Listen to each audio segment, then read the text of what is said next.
Produção textual na educação escolar.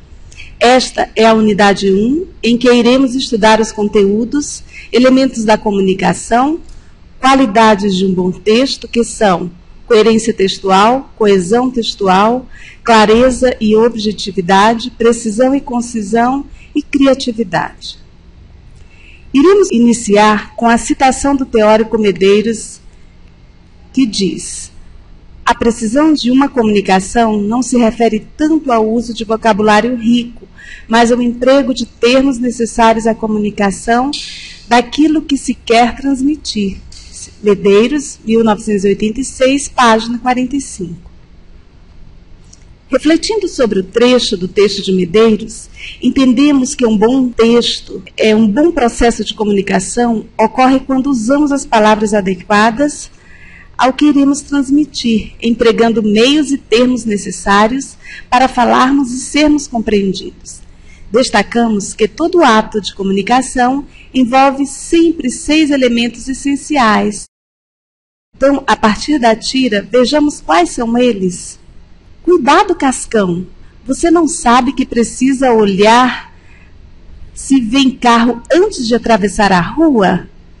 Então, nessa pequena tirinha, temos aí como emissor Cebolinha, que é o primeiro elemento da comunicação, o segundo elemento receptor, que temos o Cascão, a mensagem: cuidado, Cascão, você não sabe que precisa olhar se vem carro antes de atravessar a rua? O canal, que foi oralmente referente ao contexto, que trata das leis de trânsito, em relação à atenção que o amigo Cascão deveria ter. E o código, que é a nossa língua portuguesa.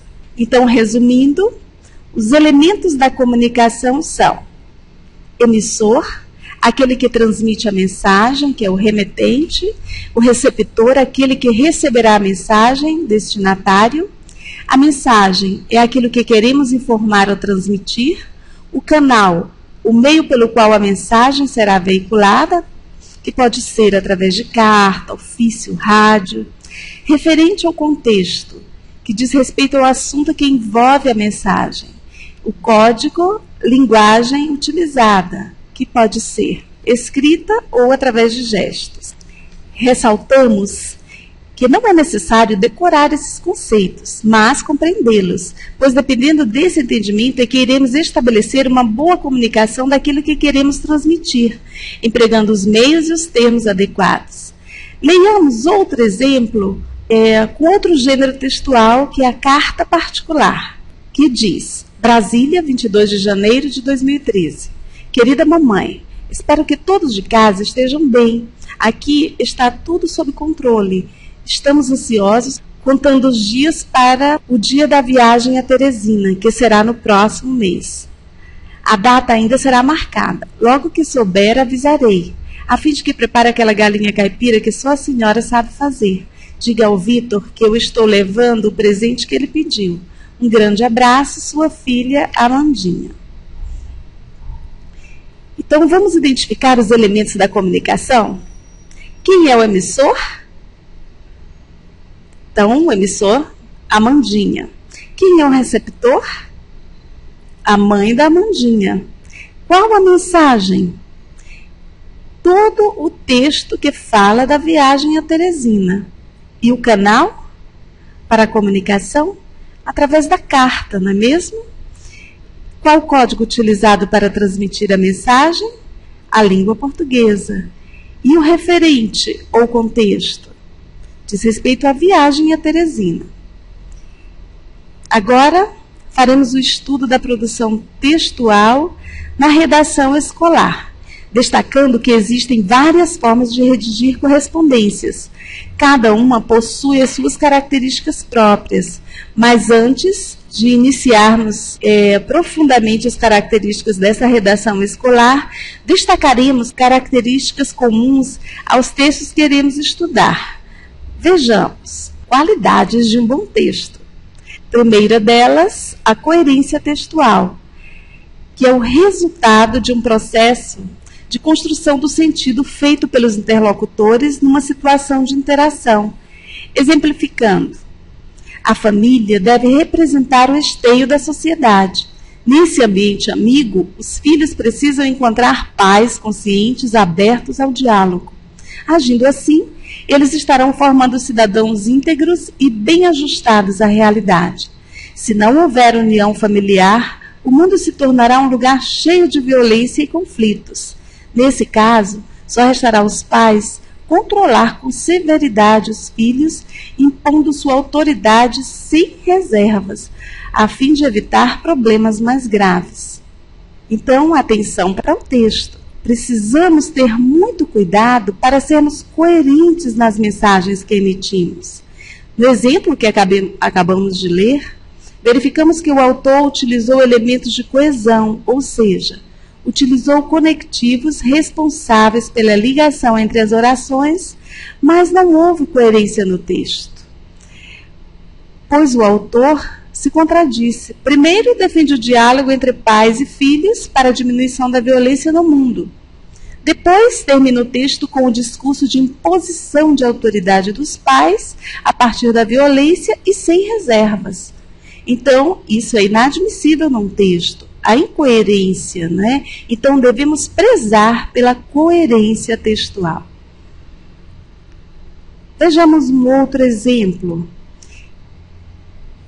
Cidadezinha qualquer, que diz: casas entre bananeiras, mulheres entre laranjeiras, pomar, amor, cantar.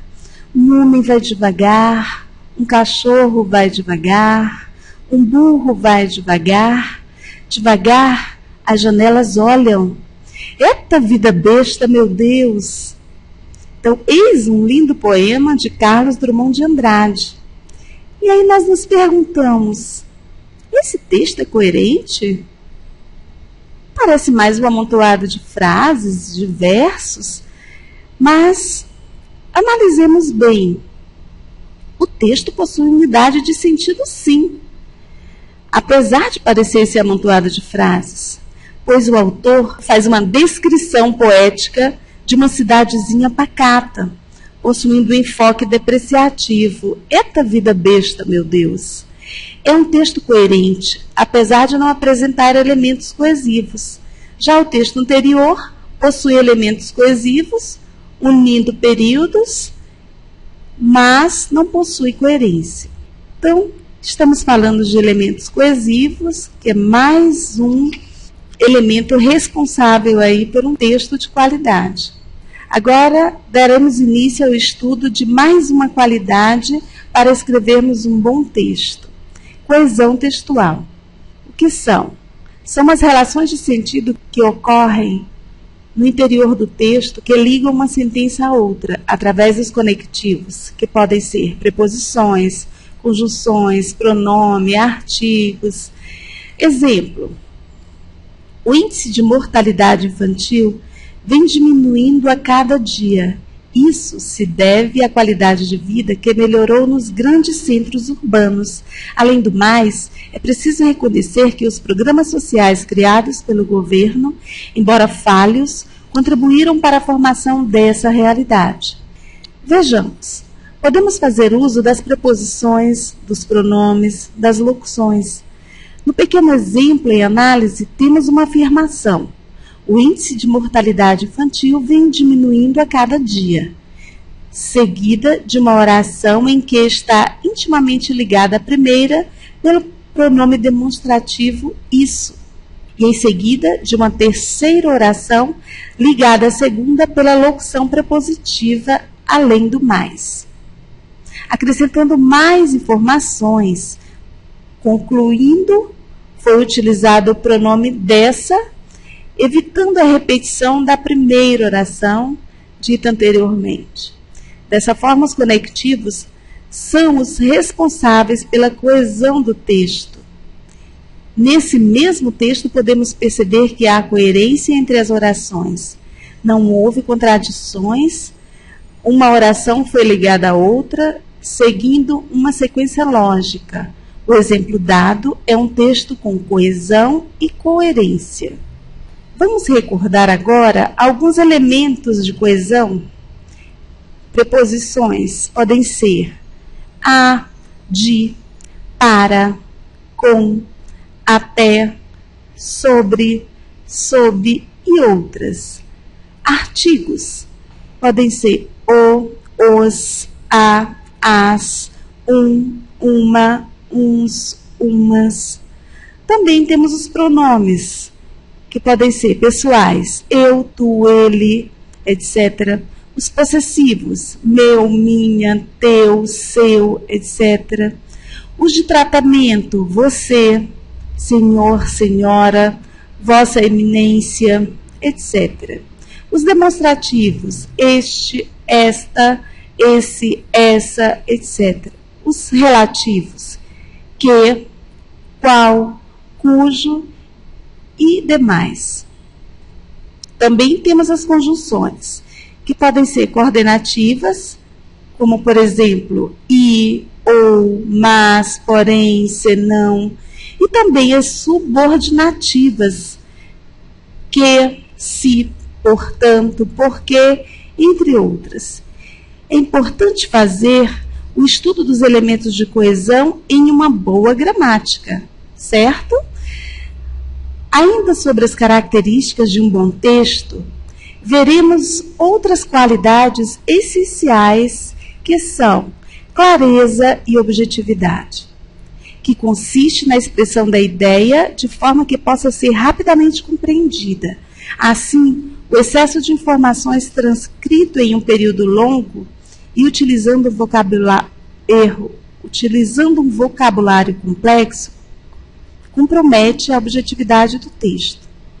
A clareza na mensagem que transmitimos é um elemento indispensável na elaboração da mensagem. Um texto deve ter clareza, naturalidade e propiciar uma boa leitura sem dar margens a outras interpretações. Muitas vezes, o que é claro para quem escreve, o emissor, pode não ser compreensível para quem recebe, o receptor.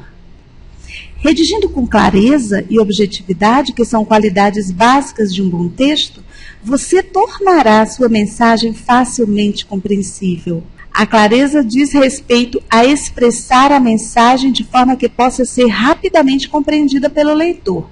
A importância da clareza decorre da finalidade maior da linguagem, que é permitir ao receptor a compreensão. Leremos agora um exemplo que trata sobre clareza e objetividade. Sabemos que a leitura segue um trajeto que começa pela codificação pictográfica, que é a leitura de imagens reais ou inventadas, impressas, televisionadas, filmadas, computadorizadas ou aparentes, como os fenômenos da natureza. Passa pela decodificação ideográfica, quando os símbolos são invenções e criações individuais ou de pequenos grupos, carregados de ideias, e a leitura significativa, em que as ideias e símbolos espontâneos são constituídos pelos signos pertencentes à língua materna de um povo. Então, nesse caso, percebemos aqui que é um texto que não é muito claro. É um texto que traz palavras que não fazem parte do nosso vocabulário comum e, devido a essas características, o texto não fica nem claro, nem objetivo. Então, é bom optar por textos simples, com uma linguagem, não diria uma linguagem pobre, mas uma linguagem simples e de fácil compreensão. Mais uma característica importante a ser abordada é a precisão e concisão, que consiste na capacidade de escrever empregando o mínimo de palavras possíveis, evitando, primeiro, o uso excessivo de pronomes pessoais, como eu, nós, também de conjunções, evitando as repetições de palavras e de expressões desnecessariamente. As redundâncias e os pleonasmos também devem ser evitados. Enormemente grande, por exemplo. Entrar para dentro, subir para cima. Então, são termos, né, que devemos abolir dos nossos textos. Mais uma característica diz respeito à criatividade. Veja, no mundo onde todos têm que ser criativos, o nosso texto não poderia ser diferente. O texto criativo é aquele que evita expressões muito desgastadas, com início e fim sempre da mesma forma, usando repetições desnecessárias. Deve-se reinventar maneiras e descobrir novas alternativas para se transmitir uma mensagem. Vamos dar aqui um exemplo de falta de criatividade que está aí por toda parte nos textos oficiais. Venho, por meio desta, solicitar a vossa senhoria. Imagina só quantas cartas dessas vocês já leram durante aí a vida profissional de vocês. Então, hoje, tudo tem que ser muito simples, muito econômico, porque nós precisamos de tempo. O mundo todo corre, o mundo todo tem pressa. Então, vejamos como essa frase enorme pode ser facilmente reduzida. Usa-se atualmente, solicitamos a vossa senhoria.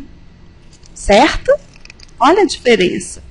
Então, vamos ver algumas expressões que também estão em desuso, né? Falta de criatividade aos montes. Venho pela presente carta, venho por meio desta, em face do exposto, diante do exposto, sem mais para o momento, sendo que nos cumpre comunicar, aproveitamos o ensejo, reiteramos nosso apreço, renovamos os nossos votos. Então, caros alunos, esqueçam essas expressões, porque elas tiram toda a espontaneidade e a criatividade do texto, deixando o texto totalmente com cara de mofo, texto com expressões bem antigas e em desuso.